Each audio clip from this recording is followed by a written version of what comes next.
Right, so one of the next subjects we want to talk about is actually human and bots versus security. Not only has it been on the news lately with cybercrime, and obviously one of the major things at the moment is actually validation, because obviously everything's validated. However, with AI being able to validate stuff for you, e.g. they can create you a new certificate for insurance, which you can then use and look, you know, I was just wondering what's going to be the next thing, what are going to be the things that stop this or check verification, you know, because apparently, another news article here, apparently up to 35% of all US traffic at the moment is bots. 35%, that's an enormous number. Imagine 1 million traffic, 350,000 of them are bots.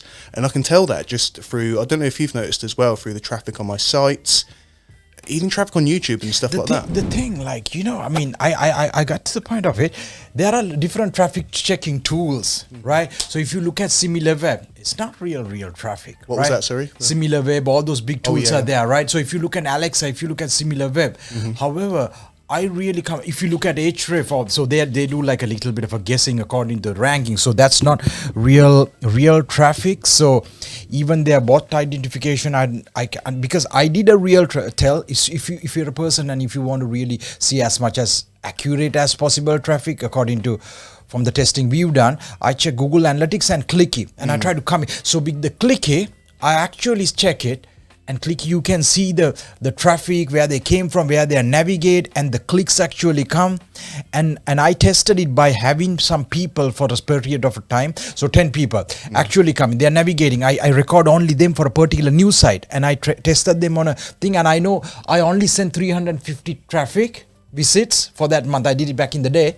And then it's exactly accurate. Right, so it's triggered. So, but if I look at an Href or not Href, if the ranks goes up, it shows a fake traffic. Oh. So I mean, I know like the guest posting service business don't even want to hear this me telling, right? But the real traffic, if you want to know real traffic, so on SeekaCast app, like if you have in your website, you can literally get both traffic viewed at the same place with the Clicky and Google Analytics. Oh, so good. If you see Google Analytics and Clicky, because Google Analytics is also I never really thought it was really accurate, but when I saw from Clicky, because I did it testing, I put up a new website, brand new, so it's not getting traffic from anywhere, no bots can even come, and I sent clicks actually wanted to tested it. So when the amount of clicks that I actually send is what it showed at the end of the month, right? And it was good. And it was reflected on Google Analytics as well. So then you come into place. However, it's a different story when a website really grow, right? So if a website really goes to like massive scale, brand is very popular, organic traffic coming, direct traffic is coming. However, if you can have Clicky, it's one of the tools I found it. So when you install it, that's the amount of clicks and the people land you're going to see on the website. Check it with Google Analytics, you're pretty good. And even if it is bots, you can identify bots bounce out. So, like, so what about the bots thing, and what's the main thing you want to... So it's really security, but actually, now that you mentioned something about Href, SEMrush and stuff like that, that did remind me of something. You know, one of the things they keep doing, and I've actually had to shut down this feature on most of my websites that have it, anything with... forums or memberships on WordPress is absolutely riddled with bots right now. Do you know why? Because they're doing the backlinks to make Hrefs websites look bigger. So they're going, well, that all triggers as a bot click, Oh, absolutely, yeah, because they're registering with, you know, crap emails, etc., but putting a link on their profile, and they're doing it hundreds by thousands and thousands. So this is how they sell you that cheap Hrefs. You know, we put you up to 50, you know, domain authority. That's all they're doing. Lasts about a month, and then your website goes boop because, you know, the owner realizes, deletes all the accounts. Did you check Clicky on your website? I have Clicky and Google on my main ones. Actually, one thing they've just switched over Google Analytics. Yeah. And you got to redo the whole thing now. It's not the same way. I haven't They even done bought it yet. marketing thing, like, I don't know, the Google Analytics first what they had was so simple and good. I like that it's not complex. Anybody can go about it. Like, really, let's went about it. It's just like changing and changing, you know. So well, when I went to the WordCamp, I saw the Google people, and I saw the person in charge of doing this, and she asked me, she goes, "Oh, have you changed your analytics?" You know, so we're asking people around. I said, so it's hard. I said, I do this every day, and I found it confusing. I think they have too many developers. They just want to keep on doing something. I mean, Google Analytics, what they had early days, and the next version, and what they right now have it is pretty good. Gives all the data if they want. And then, however, for a person, I'll tell you, I use Clicky. Is a good more one. than anything. I trust it because you can literally. It's very simple. Right, you get the needed data. You get the data, where the traffic come from, what channels, what are the mediums, what countries, How are they flowing? What pages they go out? How do they bounce out? You see in such a simple way. And from SeekaCast app, if you integrate the clicky, you can literally get it. And that's the data you want, right? You can go about digging a lot of things about like even the on-page timing, you can get it on Clicky. So what tells you where they click for a blogger, for a blogger. Yeah, it's so important to know where they're clicking, where they're going, because actually that's the woman at the Google stand asked me that. She goes, "Oh, any improvements, any suggestions, anything you can suggest?" I said, "Well, to be honest, you probably don't want to hear this, but Clicky does tell you where they go, where they've come from, where they click." She goes, "Oh, great feedback." I thought, why hasn't Google done this already? Why has Clicky done this? Give a simplified version for bloggers, because you have to understand you can have different versions. There are masses of people who are simple bloggers who want getting started. They're like, Google Analytics, how to install it, what should I read, what are the metrics? Give them a simplified version.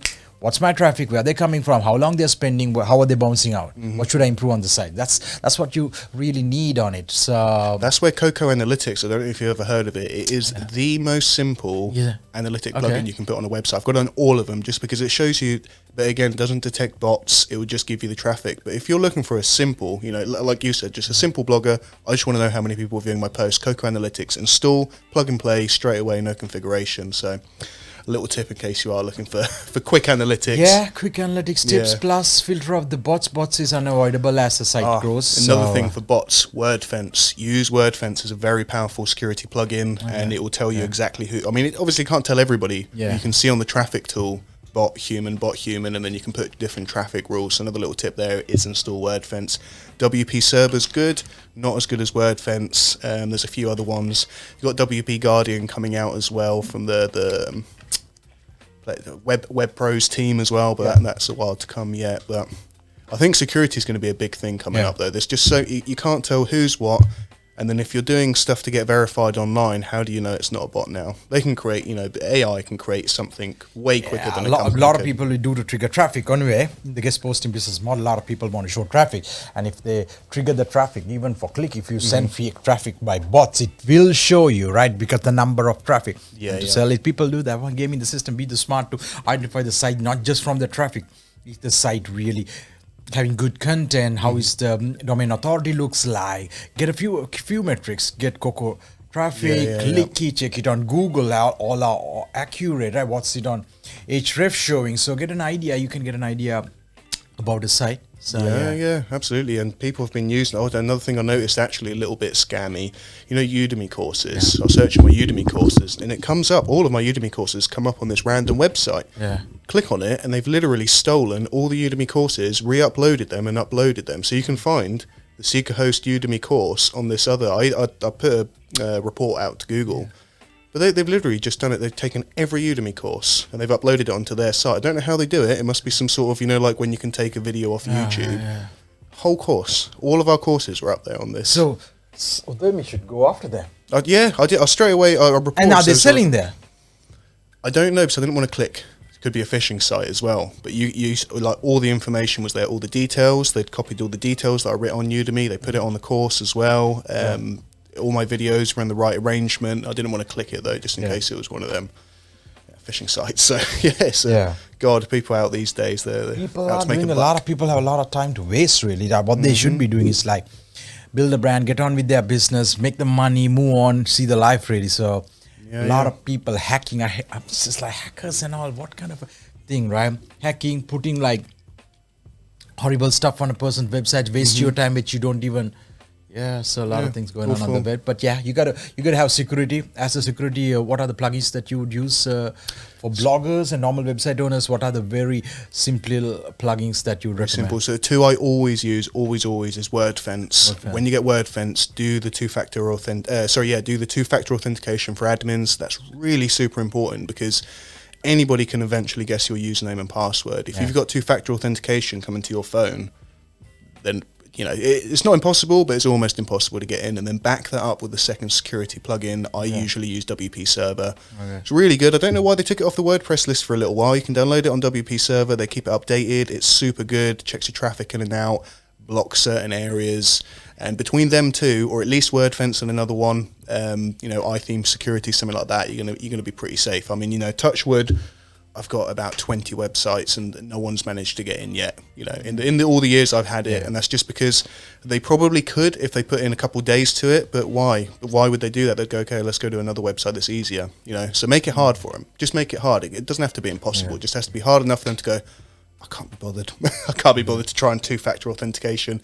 You know, like my whole system is in like this little like temple of like two-factor authentication. Check on a phone, check on another PC that I have. So you just got to make it hard for them, haven't you? So guys, don't forget to like, subscribe, leave a comment if you've got any questions for me and Fernando. And of course, if you want to catch up all of our episodes, head on over to seekahost.co.uk/business podcast, where you're going to be able to find all the information to join us, see our other episodes, and find out more about our special guests.